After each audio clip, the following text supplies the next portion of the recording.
38 candles flickered on the cupcake tower in the private dining room. Dylan Carter was 38 years old, 20 years of life on a transplanted heart, 20 years that Sarah Mitchell had spent in the shadows of his existence. Sarah stood at the edge of the group, 45 years old, and holding a small wrapped box. She'd spent 3 weeks finding the perfect gift, a vintage watch from an estate sale. The kind Dylan had mentioned wanting months ago in passing. She always remembered these things, the seafood allergy, the nightmares about hospitals, the way he needed his medication at exactly 8 a.m. and 8 p.m. 20 years.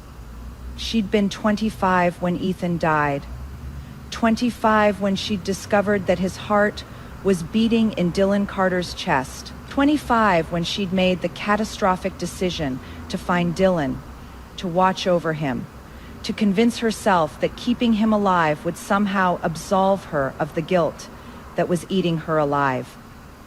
Now she was 45, 20 years gone. The best years of her life spent on someone who'd never asked for her devotion and certainly never appreciated. "Make a wish, Dylan," someone called out. Sarah stepped forward with her gift, her voice soft. "I hope this year brings you everything you want." Dylan glanced at the box, then at her, his expression unreadable. "Thanks, Sarah." He didn't open it. He never opened her gifts in front of people. Speech, Marcus called out. Dylan stood, raising his glass. "I am grateful for another year, grateful for my health, my career, my real friends who've stuck by me through everything." He gestured around the table at his colleagues and friends. "You guys are my family." Sarah wasn't included in the gesture. She stood slightly apart from the group, as always. "And of course," Dylan continued, "I am grateful to the donor who gave me this second chance 20 years ago, whoever they were, wherever they are. I hope they know their gift wasn't wasted." Sarah's breath caught. He said this every year. Every single year, never knowing that the donor's girlfriend was standing right there, had been standing there for 2 decades. Here is to 20 more years. Someone toasted. The group cheered. Dylan blew out the candles. As everyone returned to their conversations, Sarah heard Marcus say to Dylan, just loud enough for her to hear, "You know, you could probably tell Sarah to leave and she'd still show up next week with your dry cleaning." Dylan laughed, actually laughed, probably. She has got nothing else going on. "Doesn't that get old, having someone just hovering all the time?" "You get used to it," Dylan said, shrugging. "It is like having a really persistent assistant you never hired." This line is the entire 20 years in one sentence. Not a girlfriend, not a friend, an unpaid assistant. Notice he didn't say, "I appreciate her," or "she has been helpful." He said you get used to it, like she is background noise, like she is furniture. Sarah spent 2 decades earning a title she never wanted, the help. The woman next to them, Dylan's coworker, Jennifer, chimed in. "I don't know how you stand it. If someone followed me around for 20 years, I'd get a restraining order." "She is harmless," Dylan said dismissively. "Just lonely, I guess. Probably has some weird savior complex or something." They all laughed. Sarah stood 3 feet away, holding her wine glass, pretending she hadn't heard. This was worse than direct cruelty. This was casual dismissal. This was being discussed like she wasn't even human enough to have feelings. "At least, let me stay until you open your gifts," Sarah heard herself say, her voice barely above a whisper. Dylan glanced over, as if he'd forgotten she was there. Sure, whatever. He opened everyone else's gifts first.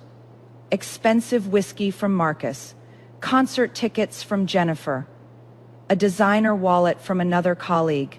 Each gift was met with genuine enthusiasm, with thanks, with appreciation. Finally, He picked up Sarah's box. He opened it without ceremony, glanced at the vintage watch inside, and set it aside. "Thanks, Sarah. That is nice." No enthusiasm, no real acknowledgement, just the bare minimum of politeness.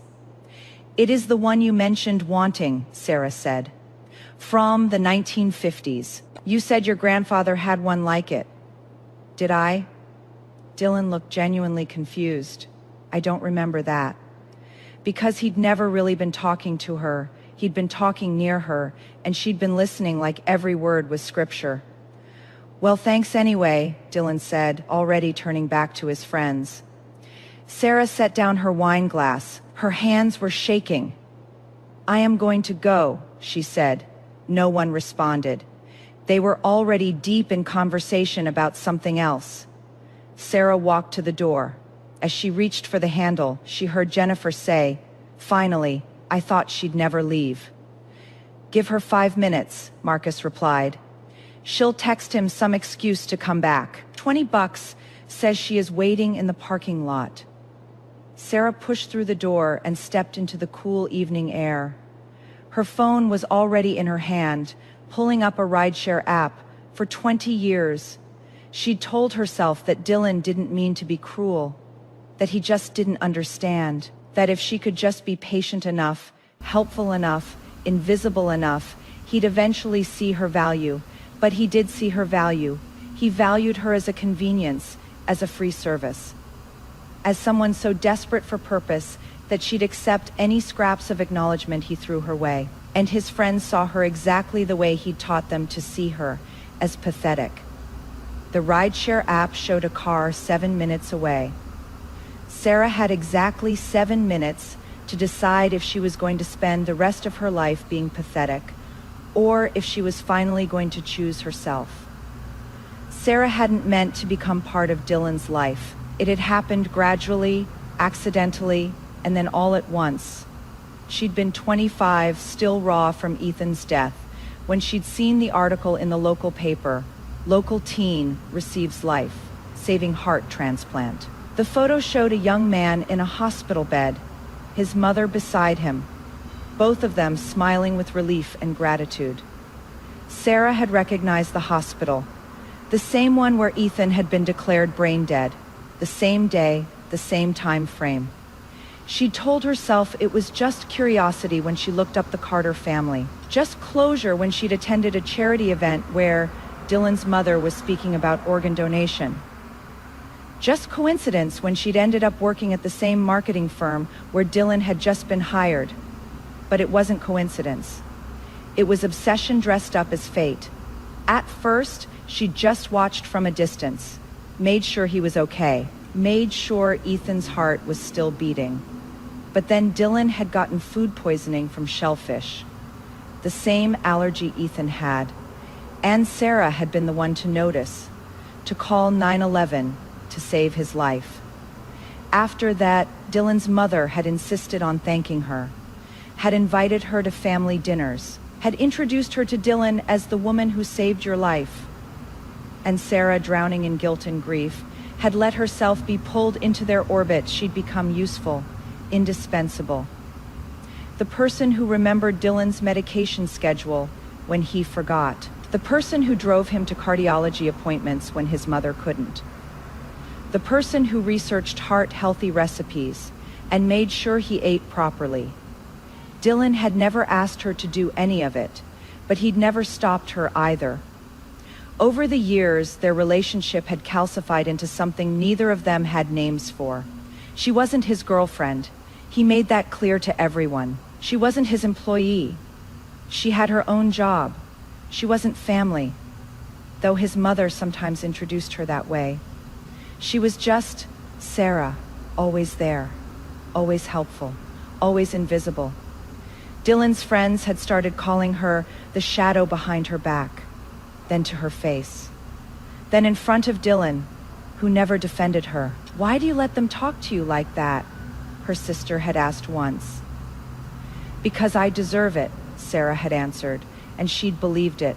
20 years of believing she deserved to be treated as less than human, because she'd failed to save the person she actually loved. 20 years of penance for a sin that had never been hers to begin with. Now, sitting in the back of the rideshare, Sarah pulled out her phone and opened her email. Her boss had been asking her for months if she'd consider transferring to the Southern Regional Office, back to her hometown, the place she'd fled 20 years ago because every street corner reminded her of Ethan. She'd always said no because of Dylan, because of the life she'd built around taking care of him, because leaving felt like giving up now. Leaving felt like the only sane option. Subject, regional transfer request, she typed. I am ready to relocate. How soon can we make this happen? The response came before she even made it home. How does 2 weeks sound? Sarah smiled for the first time in hours. Perfect. 3 days after the birthday party, Sarah's phone rang at 2 a.m. Dylan's name flashed across the screen. Her first instinct, honed by 20 years of conditioning, was to answer immediately, to ask what was wrong, to get dressed and drive to his apartment. Her hand hovered over the phone. It rang again. Sarah stared at it, her heart pounding. What if something was really wrong? What if he'd forgotten his medication? What if he was having a rejection episode? What if Ethan's heart stopped beating because she didn't answer? The phone stopped ringing, then immediately started again. Sarah answered. What is wrong, Sarah? Thank God. Dylan's voice was slurred, drunk. I need you to come over. Are you okay? Do you need to go to the hospital? What? No, I am fine. I am out of coffee. Can you bring some and maybe some of those bagels from that place you like? Sarah looked at her clock. 2:17 a.m. You are calling me at 2 in the morning for coffee and bagels. Well, I'll want them in the morning. If you come now, they'll be here when I wake up. He said it like it was perfectly reasonable. You are up anyway, right? Dylan, I was asleep. Oh, a pause. Well, you are up now, so can you just... Number silence on the other end. What? Dylan sounded genuinely confused. No, I am not bringing you coffee at 2 in the morning. Sarah, come on, don't be difficult. It'll take you like 20 minutes. I am hanging up now. Wait, are you mad about the birthday thing? Because that was just... Sarah hung up. The phone immediately rang again. She declined the call. A text came through. Seriously? You are really going to be like this? Another text. I need coffee for tomorrow. I have an important meeting. Another. Fine. Be selfish. See, Sarah turned off her phone and lay back down. Her hands were shaking. Her heart was racing. She'd said no. After 20 years, she'd finally said no. It felt terrifying and exhilarating in equal measure. The next morning, there were 17 missed calls and 32 text messages. Sarah read through them, watching the progression from annoyed to angry to manipulative to apologetic. You are being ridiculous. I can't believe you are doing this over coffee. You know what? I don't even need you. I have plenty of other people who'd help me. I am sorry, I didn't mean that. I am just stressed about work. Can we please just talk about this? Sarah, you are scaring me. Are you okay? If you don't respond, I am going to assume something's wrong and call your mom. That last one made her laugh. He was going to call her mom. The woman he'd met maybe 5 times in 20 years. Sarah typed out a response. I am fine. I am just done being your 2 a.m. coffee delivery service and your medication reminder and your appointment scheduler and your emotional support animal. I am done, Dylan. She hit send before she could second guess herself. His response was immediate. You are overreacting. It was just coffee. It is never just coffee. It is 20 years of just coffee, just medication, just appointments. Just being there whenever you need something and invisible when you don't. That is not fair. I never asked you to do any of that. And that was the problem, wasn't it? He'd never asked, he just accepted, taken, assumed. You are right, Sarah typed. You never asked. I offered. And you took. For 20 years. But I am not offering anymore. So what? You are just done, after everything. After everything I've done for you, you mean, yes, I am done. This is insane. You are being insane. Sarah blocked his number. Then she blocked him on every social media platform. Then she opened her email and confirmed her transfer. 2 weeks. In 2 weeks, she'd be gone from this city, this apartment, this life she'd built around someone else's heartbeat. She couldn't wait. The southern air hit Sarah like a warm blanket the moment she stepped off the plane. It was different here, slower, heavier, thick with humidity, and the scent of magnolia trees. The airport was a fraction of the size of the one she'd left behind. Her mother was waiting at arrivals, waving enthusiastically. Sarah, over here. The hug lasted longer than usual. When her mother pulled back, there were tears in her eyes. I am so glad you are home, baby. You look thin. Have you been eating? I am fine, Mom. Well, you are home now. I'll fix that. Her mother grabbed one of Sarah's suitcases. Come on. I made your favorite pot roast with those little potatoes you like. The drive to her mother's house took them through the center of town. Sarah watched familiar landmarks slide past the window. The old movie theater, now converted into an antique mall. The diner where she and Ethan used to share milkshakes. The church where his funeral had been held. She didn't look away this time. It didn't hurt quite as much as she'd expected. So, her mother said carefully, I am glad you finally left that situation. 20 years is a long time to give someone who never appreciated it. Sarah glanced at her mother in surprise. You knew. Honey, I am your mother. Of course I knew. I knew from the first time you mentioned him, the way your voice changed, the way you talked about him like he was fragile. I knew you weren't in love with him. I knew you were trying to keep Ethan alive through him. Why didn't you say anything? Would you have listened? Sarah thought about it. Number probably not. Exactly. You had to figure it out yourself. I am just glad you finally did. That night, Sarah lay in her childhood bedroom, staring at the glow. In the dark stars still stuck to the ceiling. She'd put them up when she was 12. Ethan had helped her, standing on her desk chair while she handed him stars one by one. Her phone buzzed. She'd gotten a new number before leaving, but she'd kept her social media accounts. A message request on Instagram from an unknown account. She opened it. Sarah, please, we need to talk. This is ridiculous. You can't just disappear like this. It was Dylan. He'd created a new account to reach her. I know you are upset about the phone call thing. It was stupid. I am sorry, but you are being childish. Just come back, and we can talk about this like adults. Sarah stared at the message for a long moment. Then she screenshotted it, blocked the account, and sent the screenshot to her sister with a caption. Can you believe this guy? Her sister's response was immediate. Block him, delete him, burn sage. You are too good for this energy. Sarah smiled and set her phone aside. Tomorrow, she'd start her new job at the regional office. She'd figure out how to be Sarah Mitchell again. Not Sarah, who takes care of Dylan. Not Sarah, who is still mourning Ethan. Just Sarah. It felt terrifying and exhilarating in equal measure. Sarah's first week at the new office passed in a blur of introductions, training sessions, and learning new systems.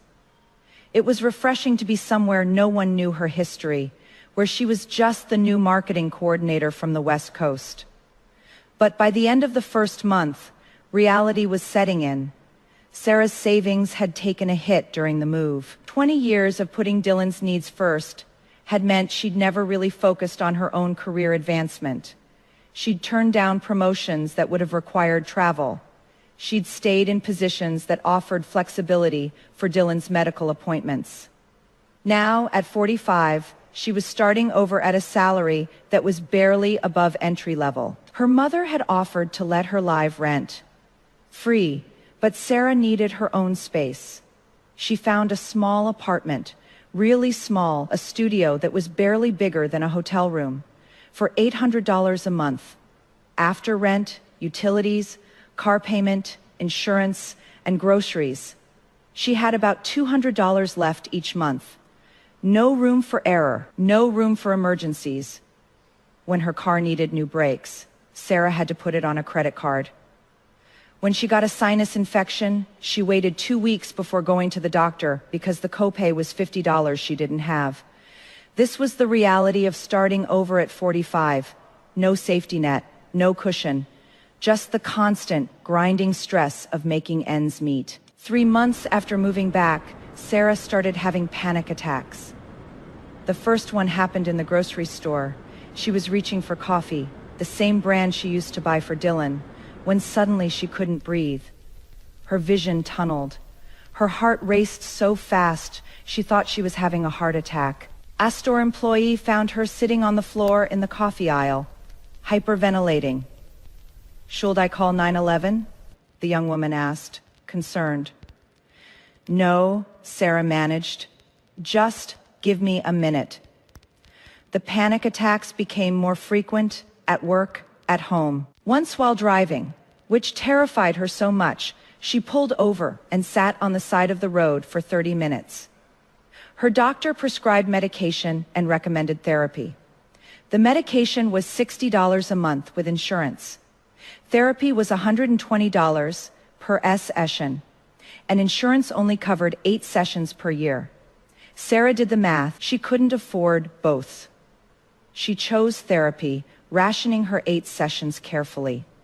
Once a month, she'd sit in Dr. Morrison's office and try to unpack 20 years of trauma in 50 minutes. "You are experiencing complex PTSD," Dr. Morrison explained. 20 years of emotional abuse, combined with unresolved grief, combined with the stress of starting over. Your nervous system is overwhelmed. How do I fix it? Time, consistency, self-compassion, and probably more than 8 therapy sessions a year. Sarah laughed bitterly. "I can't afford more. I know. That is part of the problem. Healing costs money, and the people who need it most often can't afford it." Sarah had also lost touch with most of her friends during the Dylan years. She'd canceled plans too many times, made excuses too often, chosen Dylan's needs over their invitations. Now, back in her hometown, she realized she didn't really know anyone anymore. Her high school friends had moved on, married, divorced, remarried, had kids, built lives. They were polite when she ran into them, but there was no real connection left. She tried joining a book club, lasted 2 meetings before she realized she was the oldest person there by 10 years and had nothing in common with women discussing potty training and preschool applications. She tried a yoga class, felt self-conscious about her inflexible body, her inability to do poses that everyone else seemed to find easy. She tried volunteering at the library. That was better. No pressure to make small talk, but the loneliness was crushing. Some nights, Sarah would sit in her tiny apartment and realize she hadn't spoken to another human being all day, hadn't touched anyone, hadn't been seen. She understood, for the first time, why she'd stayed with Dylan for so long. Being treated badly was still better than being invisible, except it wasn't. She knew that now, but knowing it didn't make the loneliness any easier. Sarah had been back in her hometown for 3 months when she ran into Nathan Brooks at the grocery store, literally ran into him. Her cart collided with his as she turned the corner, distracted by her phone. "I am so sorry I wasn't." She looked up and stopped. Nathan? He looked different from the 18-year-old boy she remembered. Older, obviously tired. He had the kind of exhaustion in his eyes that came from years of carrying other people's pain. Sarah Mitchell. He smiled, but it didn't quite reach his eyes. I heard you were back in town. Small town gossip travels fast. It does. He glanced at her cart, frozen dinners, instant coffee, the groceries of someone who'd forgotten how to take care of herself. How are you doing? It was a simple question, but something in his tone suggested he actually wanted to know. I am, Sarah paused. I am figuring it out. That is honest. Nathan's smile became more genuine. Most people just say, fine, and move on. Are you fine? No, he said simply. But I am figuring it out too. They stood there in the cereal aisle, two people who'd known each other in another lifetime, both clearly carrying weight they didn't know how to set down. Do you want to get coffee sometime? Nathan asked. Not as a date, just as two people who knew Ethan and might benefit from talking to someone who understands. Sarah hesitated. The old her would have said no, would have kept herself isolated, would have convinced herself she didn't deserve connection. Okay, she said, just coffee. They met 3 days later at the diner on Main Street. Nathan was already there when she arrived, sitting in a booth by the window. I ordered you a coffee, he said as she slid into the seat across from him. Black, right? That is how you used to drink it in high school. You remember that? I remember a lot of things. Nathan wrapped his hands around his own mug. I remember that you and Ethan were inseparable. I remember that you were planning to go to college together. I remember that you blamed yourself for the accident. Sarah's throat tightened. Everyone told me it wasn't my fault. But you didn't believe them. Do you believe them now? Sarah thought about it honestly. I am starting to. It has taken 20 years, but I am starting to. Nathan nodded slowly. I blamed myself too for a while. I was supposed to go with him that night to help him pick out your birthday present. But I had to work, I thought. If I'd been there, maybe I could have stopped him from getting in the car. Maybe I would have noticed the drunk driver sooner. Maybe I could have done something. Nathan, but I couldn't have. None of us could have. It was just a terrible, random tragedy, and we've spent 20 years punishing ourselves for not being able to prevent the unpreventable. Sarah felt tears sliding down her cheeks. I wasted 20 years. You survived 20 years, Nathan corrected gently. That is not the same as wasting them. They talked for 2 hours about Ethan, yes, but also about themselves, about Nathan's failed marriage. She said I was emotionally unavailable, and she was right. About his work as a therapist. Turns out, helping other people process trauma is easier than processing your own. About his own struggles with guilt and grief, and the weight of carrying on when someone you loved didn't get to. I am not looking for a relationship, Sarah said as they were leaving. I need you to know that. I am not ready for that. I am not either, Nathan said. I am barely keeping my own life together. But I could use a friend who understands. Could you? Yeah, Sarah said. I could. They started meeting for coffee once a week. Sometimes they talked about heavy things, grief, guilt, regret. Sometimes they talked about nothing, bad movies, worse television, the absurdity of small-town politics. Nathan never pushed, never suggested they were anything more than friends, never tried to fix her or save her or rush her healing. He just showed up consistently. Honestly, 3 months into their friendship, Sarah's mother asked, "Are you and Nathan dating?" "No, Mom, we're friends." "He looks at you like you are more than friends." "He looks at me like I am a person," Sarah corrected. "That is different." But her mother had planted the seed. Sarah started noticing things. The way Nathan's face lit up when she walked into the diner. The way he remembered small details she'd mentioned in passing. The way he'd started texting her funny things throughout the day. Not constantly, not demandingly, just thinking of her, It scared her one evening. After their usual coffee, Sarah said, "I need to tell you something." Nathan waited, patient as always. "I am starting to have feelings for you, and it terrifies me." "Why does it?" "Because the last time I had feelings for someone, I wasted 20 years of my life. Because I don't trust my own judgment. Because I am 45 years old and I feel like I am starting from scratch, and I don't know if I have it in me to risk my heart again." Nathan was quiet for a long moment. Then he said, "I have feelings for you too, and it terrifies me too." "Why?"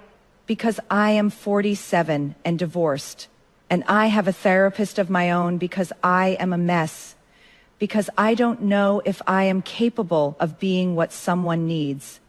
Because I am scared I'll hurt you, or you'll hurt me, or we'll hurt each other and lose this friendship that has become really important to me." They looked at each other across the table. "So what do we do?" Sarah asked. "I don't know," Nathan admitted, "but I know I don't want to lose you. So maybe we just take it slow, really slow, and be honest with each other about when we're scared or when it is too much." "I can do slow," Sarah said. "I've spent 20 years rushing into something that was never real." "Slow sounds good." "Okay." Nathan reached across the table and took her hand. Slow it is. 6 months after Sarah had left, her boss called her into his office. "Sarah, great work these past few months. I wanted to let you know we have a potential partnership opportunity with a tech company from the West Coast. They're expanding into our region, and they specifically requested someone with West Coast experience to liaise. Would you be interested?" "Of course. What is the company?" Her boss slid a folder across the desk. Sarah opened it and felt her stomach drop. "Carter Technologies, Dylan's family company. Is there a problem?" her boss asked, noticing her expression. Sarah closed the folder carefully. "No problem. I am familiar with the company. I can handle it." "Great. They're sending a representative next week for preliminary meetings. Should be straightforward." Sarah nodded and returned to her desk, her mind racing. This couldn't be a coincidence. Dylan's family company had dozens of employees who could handle regional expansion. There was no reason for him to come personally, unless he'd arranged it specifically to see her. Her phone buzzed. Another unknown number. "I know you are working at the regional office now. We need to talk, Sarah. I am coming down there next week." She didn't block this number. Instead, she forwarded the message to Nathan with a caption. "He is coming here. I don't know if I am ready for this." Nathan's response came quickly. "You are stronger than you think. But if you need backup, I am available. Coffee shop, public place, whatever you need." Sarah appreciated the offer, but she knew this was something she had to face alone. The weekend passed too quickly. On Monday morning, Sarah dressed carefully, professional, put together, nothing that could be interpreted as trying to impress anyone. She arrived at the office early and spent an hour reviewing the partnership proposal, making notes. Dylan arrived at 10. She saw him through the glass walls of the conference room. Still handsome, still carrying himself with that easy confidence that came from never having to worry about money or consequences. He was talking to her boss, smiling that charming smile that had fooled her for so long. Then he saw her, and the smile faltered. Sarah stood, smoothed her skirt, and walked into the conference room with her head high. "Mr. Carter," she said, extending her hand. "Welcome. I'll be your primary contact for this partnership." Dylan stared at her hand for a moment before shaking it. His palm was warm, familiar. She felt nothing. "Sarah, you look different." "Do I?" She gestured to the chairs. "Please, have a seat. I've reviewed your proposal, and I have some questions." For the next hour, Sarah was nothing but professional. She asked pointed questions about market analysis, budget allocation, timeline expectations. She took notes. She didn't smile unless it was appropriate. She didn't let her voice waver once. Dylan kept trying to steer the conversation personal. So, you are living here now in this town. Let's focus on the Q3 projections, please. Sarah, come on. Can we just talk for a minute alone? I don't think that is appropriate during business hours, Mr. Carter. Her boss, sensing tension, excused himself to take a phone call. The moment the door closed, Dylan leaned forward. Sarah, please. I came all this way. The least you can do is hear me out. You came all this way for a business meeting, Sarah said calmly, which we're having. If you have something personal to discuss, it can wait until after we've finalized the partnership terms. I miss you. The words hung in the air between them. Sarah set down her pen and looked at him directly. You miss me. Yes. You miss me bringing you coffee every morning. Miss me remembering your medication schedule. Miss having someone to call when you are bored or need something. That is not fair, isn't it? Sarah's voice was still calm, but there was steel underneath. Dylan, in 20 years, did you ever once ask me how I was doing? Did you ever remember my birthday? Did you ever introduce me to your friends as anything other than Sarah? She is just around. Did you ever even wonder why I stayed? Dylan's jaw tightened. I thought you loved me. I did love someone, Sarah said quietly, but it wasn't you. Dylan's face went pale. What is that supposed to mean? Sarah took a breath. This was it, the moment she'd been both dreading and needing for 20 years. You had a heart transplant when you were 18, didn't you? Dylan's expression shifted from confusion to wariness.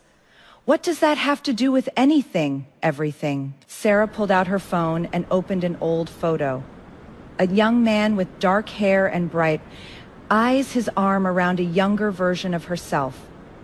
His name was Ethan Reed. He died on his 18th birthday, brain dead from a car accident caused by a drunk driver. Dylan stared at the photo, then at her. You are lying. He was an organ donor. His heart went to a young man on the transplant list, a young man who'd been waiting for 2 years, a young man named Dylan Carter. Sarah's voice didn't waver. I found out 6 months after the surgery. Your mother mentioned it at a charity event, how grateful she was, how it was a miracle. She didn't know I was standing right there. You are insane. But Dylan's voice had lost its certainty. I spent 20 years taking care of you because I thought if I could keep you alive, keep you healthy, it would somehow make up for the fact that Ethan died buying me a birthday present, that he got in that car because of me. Sarah met his eyes. I never cared about you, Dylan. I cared about his heart beating in your chest. Finally, the truth that should have been said on day one. But here is the thing. Dylan's response isn't hurt. It is offense. He is not devastated that she didn't love him. He is insulted that she had the audacity to use him. 20 years of using her labor, and he is mad about being used. The irony is so thick you could serve it at his wedding. The silence that followed was deafening. Dylan stood abruptly, his chair scraping against the floor. You are a liar. You are just saying this because you are mad at me, because I hurt your feelings at my birthday party. Believe what you want. Sarah gathered her papers calmly. But it is the truth. Every meal I cooked, every time I drove you to the hospital, every night I stayed up making sure you were breathing, none of it was for you, it was for him. It was always for him. That is sick. Dylan's voice cracked. That is actually sick, Sarah. You are telling me the last 20 years were just, what? Some kind of twisted memorial service. I am telling you the truth, finally. Sarah stood, smoothing her skirt. And now I am done. I am done carrying guilt. that was never mine to carry. I am done sacrificing my life for someone who never valued it. I am done. Sarah, the partnership proposal is solid. I'll recommend approval to my boss. You'll have our answer by end of week. She walked toward the door, then paused. Take care of your heart, Dylan. It is a gift someone else died to give you. Try to deserve it. She left him standing there, and she didn't look back. In the bathroom, Sarah locked herself in a stall and finally let herself shake. Her hands trembled as she pressed them against her face. She'd done it. She'd said the words she'd been carrying for 20 years. It didn't feel like relief yet, but it felt like truth. Her phone buzzed. Nathan, how did it go? Sarah typed back. I told him everything. I think I am okay. Can we get that coffee later? Absolutely proud of you. 6 months after the confrontation with Dylan, Sarah received a letter, not an email or a text, an actual letter, handwritten, mailed to her mother's address. Sarah stared at the envelope for 3 days before opening it. Dear Sarah, I've been thinking a lot about what you said, about Ethan, about his heart, about the 20 years you spent taking care of me. I was angry at first, felt betrayed, like you'd been lying to me. But my therapist, yes, I am seeing a therapist now, helped me understand that you were grieving, that you were trying to make sense of something senseless. I am sorry for how I treated you. I am sorry I took your care for granted. I am sorry I let my friends mock you. I am sorry I never saw you as a person with your own needs and dreams. I know it is too late. I know you've moved on, but I wanted you to know that I am trying to be better, trying to deserve this second chance I was given. And I wanted to say thank you for keeping me alive, even if it was for the wrong reasons. You still kept me alive. I hope you are happy. I hope you found peace. Dylan. Sarah read the letter 3 times. Then she put it in a drawer and tried to forget about it. But she couldn't. Part of her, the part that had spent 20 years caring for him, wanted to respond, wanted to tell him she was proud of him for going to therapy, wanted to check if he was taking his medication, wanted to slip back into that familiar role. She picked up her phone, started typing a response. Then she stopped. She called Nathan instead. He wrote, Dylan? Yeah, an apology, a real one, I think. How do you feel about that? I don't know. Part of me wants to respond. Part of me wants to check on him. Part of me wants to fall back into old patterns. Nathan's voice was gentle, not judgmental. Yeah, that is normal. 20 years of behavior doesn't disappear overnight. But Sarah, you don't owe him a response. You don't owe him anything. I know, but you are a caretaker. It is who you are. And there is nothing wrong with that, as long as you are taking care of people who appreciate it and reciprocate it. Sarah was quiet for a moment. Did Dylan ever appreciate it? I don't know. But I know he never showed it. And I know you deserve better than someone who only values you when you are useful. Sarah put the letter back in the drawer. She didn't respond, but she didn't throw it away either. Not yet. Baby steps. Their first kiss happened 2 months after Dylan's letter, after a movie neither of them had really watched because they were too busy talking. It was gentle, tentative, the kiss of 2 people who'd been hurt before and were terrified of being hurt again. Was that okay? Nathan asked. Yeah, Sarah said. That was okay. They didn't rush into anything, didn't move in together or make grand declarations. They just kept showing up for each other, day after day, building something real and honest and imperfect. Some days were good. Some days Sarah woke up panicking, convinced she was making another mistake, convinced she was falling into another pattern of losing herself in someone else. On those days, Nathan would say, "Do you need space? I can give you space." And Sarah would realize that was the difference. Dylan had never offered space. He'd taken up all the space and expected her to shrink, to fit around him. Nathan offered space, offered choice, offered partnership instead of servitude. "I don't need space," she'd say. "I just need you to be patient while I figure out how to do this without losing myself." "I can do that," Nathan would say. "Take all the time you need." One evening, about 8 months into their relationship, they were having dinner at Nathan's apartment when Sarah's phone buzzed. She glanced at it and froze. It was a text from an unknown number, but she recognized the area code West Coast. "Sarah, this is Dylan's mother, Patricia. I got your new number from your office. I hope that is okay. I wanted to reach out because Dylan is getting married next month. He asked me to invite you. I know things ended badly between you two, but I think it would mean a lot to him if you came. You were such an important part of his life for so long. Please consider it. The wedding is the 15th of June in Santa." Sarah set her phone down, her hands shaking. Nathan looked up from his plate. "Everything okay? Dylan's getting married.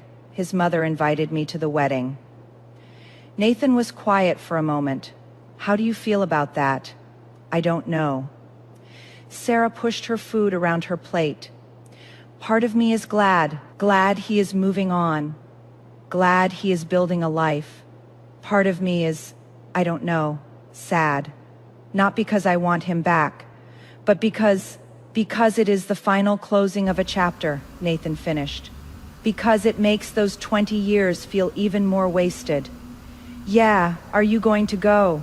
Sarah thought about it. Thought about seeing Dylan again, seeing him happy with someone else. Thought about facing his friends, his mother, all the people who'd watched her be invisible for 20 years. "No," she said finally. "I am not going. That chapter is closed.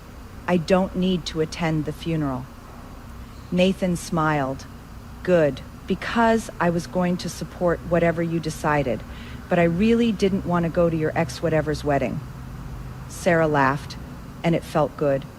"He wasn't my ex, anything. That is the problem. I was never anything to him." "You were something to him," Nathan said gently. "Just not what you deserve to be." Sarah typed out a response to Patricia. "Thank you for the invitation, but I won't be able to attend. I wish Dylan all the happiness in the world. Please don't contact me again." She hit send and blocked the number. "There," she said. "Done. How does it feel?" "Like I can finally breathe." But healing wasn't linear. A year after leaving Dylan, Sarah had a bad week. It started with a panic attack at work, triggered by nothing she could identify, just suddenly unable to breathe. Her vision tunneling, her heart racing. Her boss found her in the bathroom, hyperventilating. "Sarah, should I call 911? "No," Sarah managed. "Just give me a minute." But it didn't stop with one panic attack for the next week. Sarah felt like she was drowning. The anxiety was constant, crushing. She couldn't sleep, couldn't eat, couldn't focus on anything except the overwhelming sense that she'd made a terrible mistake, that she should have stayed with Dylan, that she'd thrown away 20 years for nothing.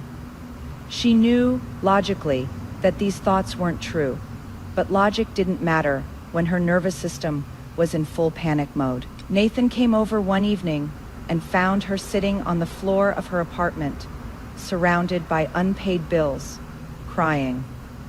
"I can't do this," Sarah said. "I can't afford therapy. I can't afford my medication. I can't afford to live. I should have just stayed. At least then I had financial security." Nathan sat down next to her on the floor. He didn't try to fix it, didn't tell her she was wrong, just sat with her.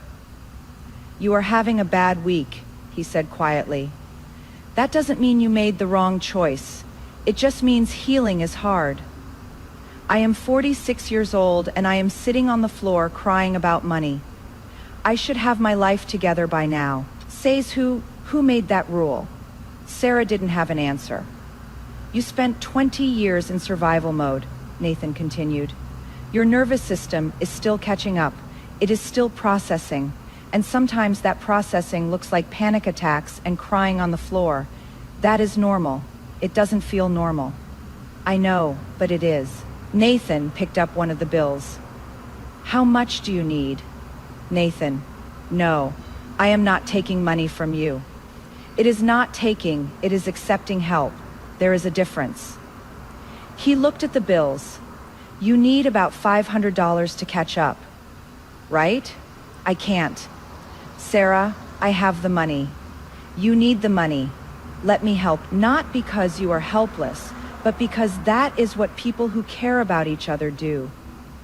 Sarah wanted to argue, wanted to insist she could handle it herself, but she was so tired of handling everything herself. Okay, she whispered, thank you. Nathan paid her bills. Then he ordered pizza. Then he sat with her on the couch, and they watched terrible reality television until Sarah finally fell asleep, exhausted. When she woke up the next morning, Nathan was still there, asleep in the chair across from the couch, his neck at an uncomfortable angle. Sarah looked at him. This man who'd shown up, who'd stayed, who'd offered help without making her feel small, and felt something shift in her chest.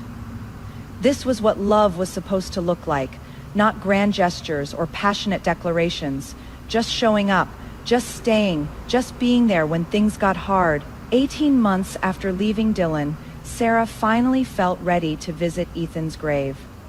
She asked Nathan to come with her, not because she needed him to, but because she wanted him there. They drove to the cemetery on a Saturday morning, the air cool and crisp with early autumn. Ethan's grave was under an oak tree, the headstone simple. Ethan Reed, beloved son and friend, gone too soon. Sarah stood there for a long moment, Nathan a few steps behind, giving her space. Hi, she said softly. I am sorry it took me so long to come back.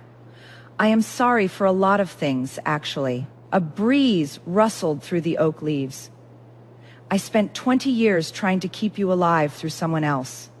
It was stupid and unhealthy, and probably a little crazy. But I think you'd understand why I did it. You always understood me. She traced her fingers over the carved letters of his name. I let you go today. Really let you go. Not because I don't love you. I'll always love you. But because holding on was killing me, and I don't think you'd want that. The breeze picked up, warmer now. I met someone, re-met someone, Nathan. You remember him, right? He is good. He is kind. He sees me, Ethan really sees me. And it is terrifying and wonderful, and I am still figuring it out. But I think you'd like him. I think you'd be happy for me. Sarah knelt down and placed her hand on the grass above his grave. Thank you for loving me when we were kids. Thank you for being my first everything. Thank you for showing me what it feels like to be chosen. She paused, tears streaming down her face. But I am choosing myself now. I am choosing to live. I hope that is okay. She stood, brushing grass from her jeans. Nathan stepped forward and took her hand. You ready? He asked gently. Yeah, Sarah said. I am ready. As they walked back to the car, Sarah felt lighter than she had in 20 years. Not happy, exactly. Not healed, but lighter. Like she'd finally set down a weight she'd been carrying for so long, she'd forgotten what it felt like to stand up straight. Thank you for coming with me, she said to Nathan. Thank you for letting me, he replied. 2 years after leaving Dylan, Sarah sat in Dr. Morrison's office for what her therapist said would be their last regular session. Last session, Sarah repeated. I thought we were making progress. We are. That is why it is time. Dr. Morrison smiled. Sarah, you've done the work. You've processed the grief, confronted the guilt, learned to set boundaries. You don't need weekly sessions anymore. We can move to monthly check, Ins, and eventually, you won't need those either. That is terrifying. I know. But you are ready. Sarah drove home thinking about that. Ready?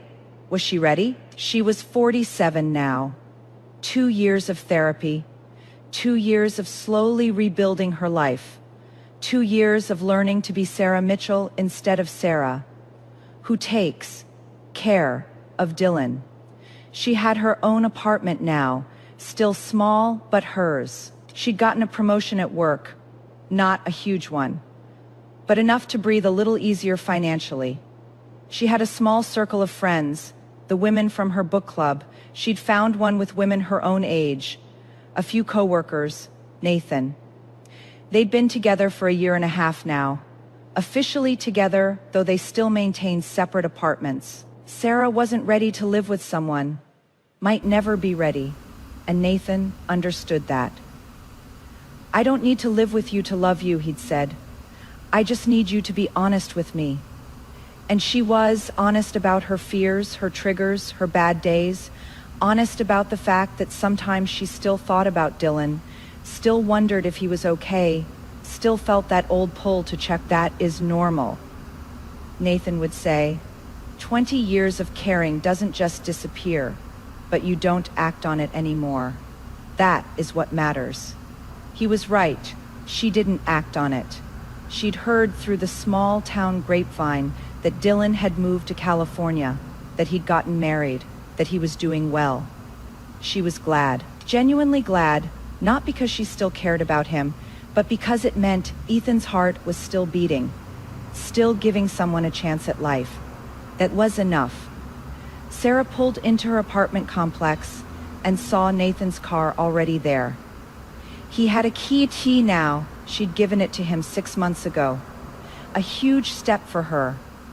He was in her kitchen when something simple, pasta and salad, but the gesture made her chest tight with emotion. Hey, he said, looking up with a smile. How was therapy? Dr. Morrison says I am graduating, moving to monthly sessions. That is great. Nathan set down the wooden spoon and pulled her into a hug. I am proud of you. Sarah let herself sink into the embrace. 2 years ago, she would have stiffened, would have pulled away, would have convinced herself she didn't deserve this kind of affection. Now, she just let herself be held. I am proud of me too, she said into his shoulder. They ate dinner on her small balcony, watching the sun set over the town.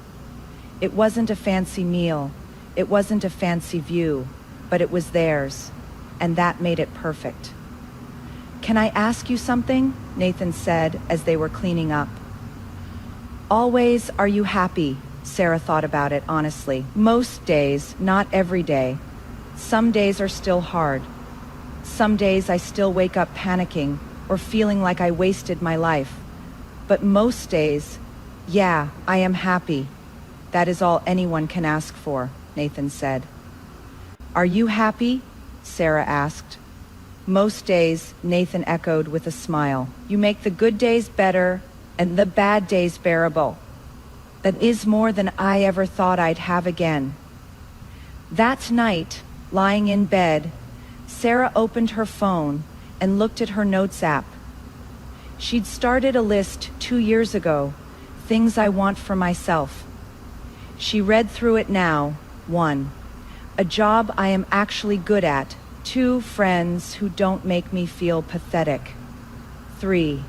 A place of my own, small, but mine. 4. To visit Ethan's grave without falling apart. 5. To wake up one morning and realize I haven't thought about Dylan in days 6. To be enough just as I am without having to prove it to anyone. Learn to accept kindness without thinking I have to earn it. 8. Let someone see me, really see me, without being afraid. 9. Forgive myself for the things I can't change. Still working on this. 10. Live. 9 out of 10. Not perfect, but pretty damn good. Sarah added one more item to the list. 11. Remember that healing isn't linear, and that is okay. She saved the note and set her phone aside. Tomorrow, she'd wake up and go to work. She'd have coffee with her book club friends. She'd have dinner with Nathan. She'd live her small, ordinary, imperfect life. And that would be enough. It would be more than enough. It would be everything. 3 years after leaving Dylan, Sarah received an unexpected email. It came from a woman named Dr. Patricia Chen, a professor of women's studies at a university 2 hours away. She'd somehow come across Sarah's story. Sarah suspected her therapist had mentioned it in an academic context, with permission, and wanted to invite her to speak at a small conference on women's narratives of resilience. It is not a big event, Dr. Chen wrote. Maybe 100 people, mostly academics and students. We can offer you $500 and cover your travel expenses. I understand if you are not interested, but I thought I'd ask. Sarah stared at the email for a long time.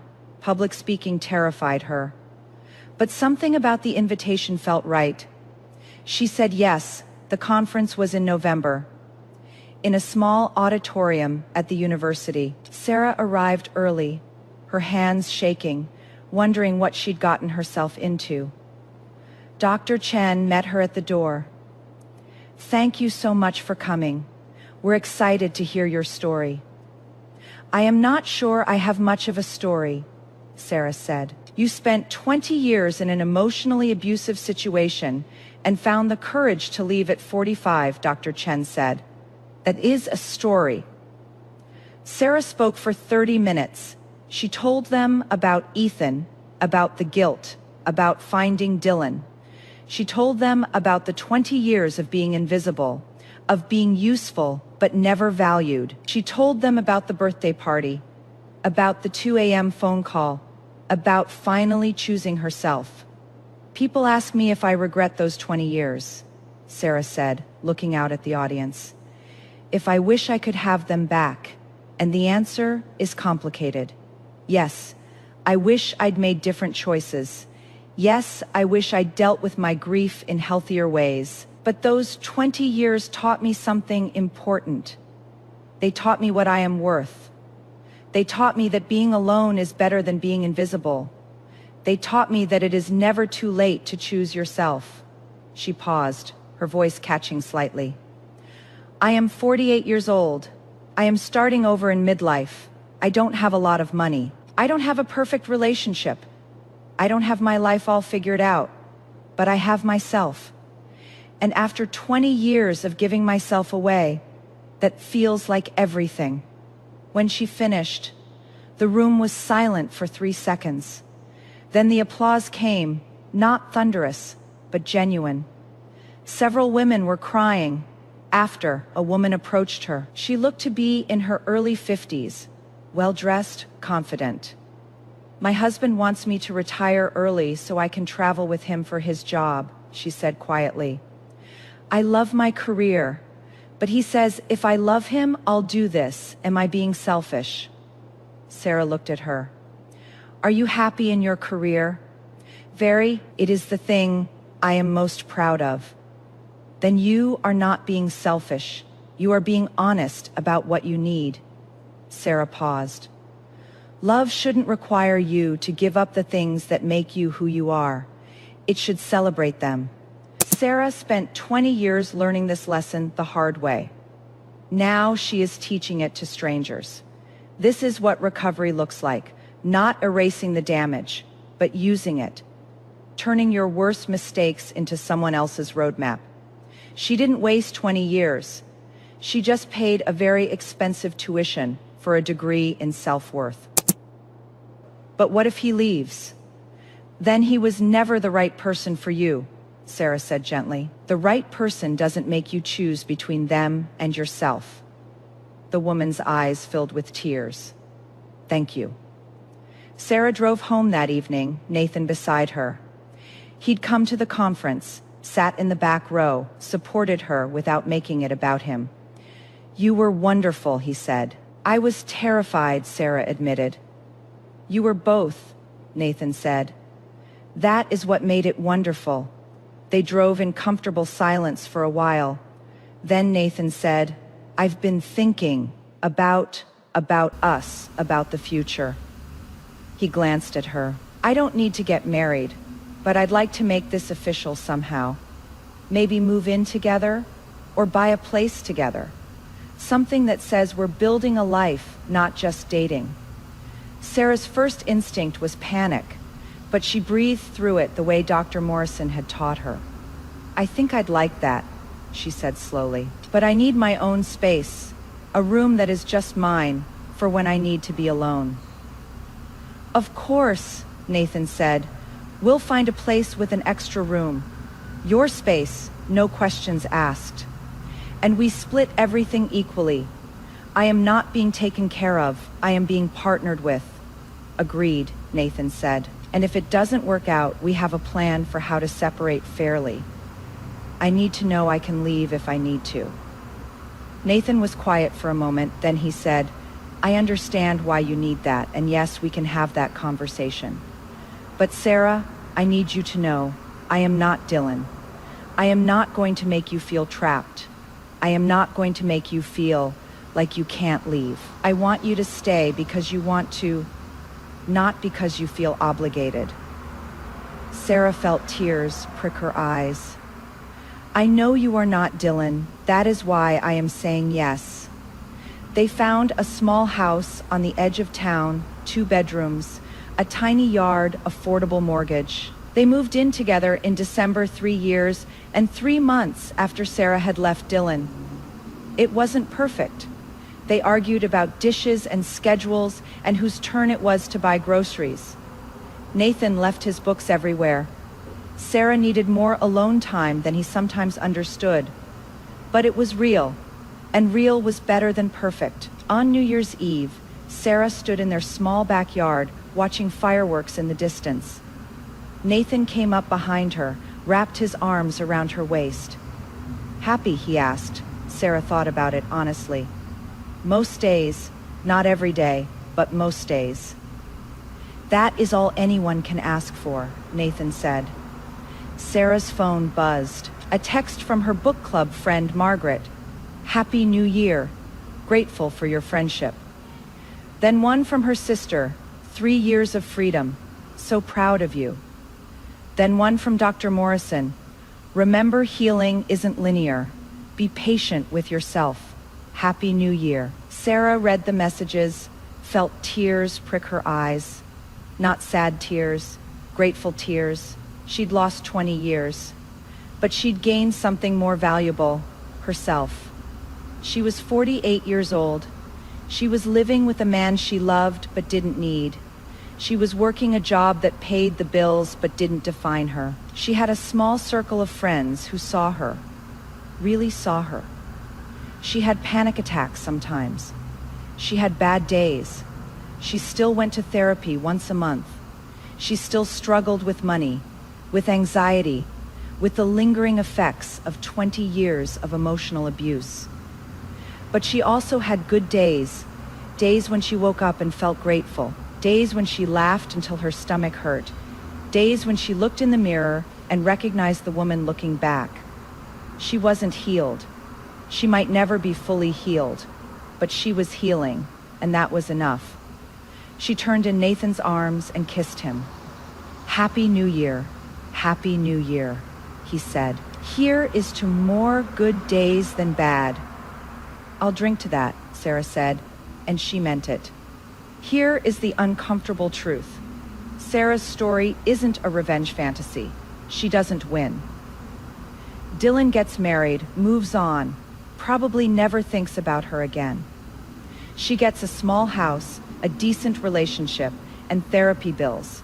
But she also gets something Dylan will never have. She knows what she is worth. The tragedy isn't the 20 years she lost. It is that she thought she had to earn the right to exist. That she believed keeping someone else's heart beating would somehow restart her own. Dylan didn't steal her life. She gave it away. And the hardest part of healing was admitting that. So here is my question. Would you have left sooner? Or would you have stayed, convincing yourself that 21 years might be different? Tell me in the comments, because I think we've all been Sarah at some point. We've all confused obligation with love,